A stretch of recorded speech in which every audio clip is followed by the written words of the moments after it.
Всем привет! Сегодня у нас будет тест пожарной сигнализации на приемном контрольном приборе Циркон 8. У меня пока ИПР 55К.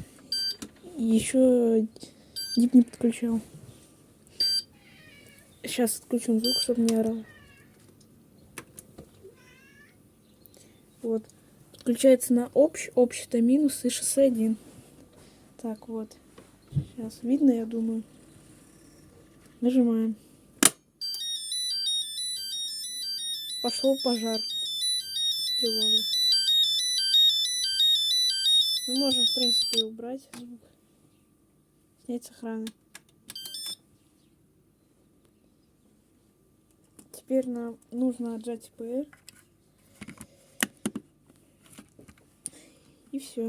Ставим снова на охрану. Задействован у меня пока первый шлейф. И вот тут пары резисторов 7 и 8.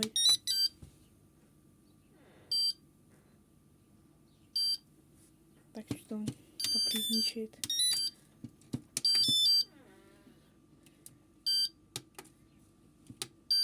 Ну все. Всем пока.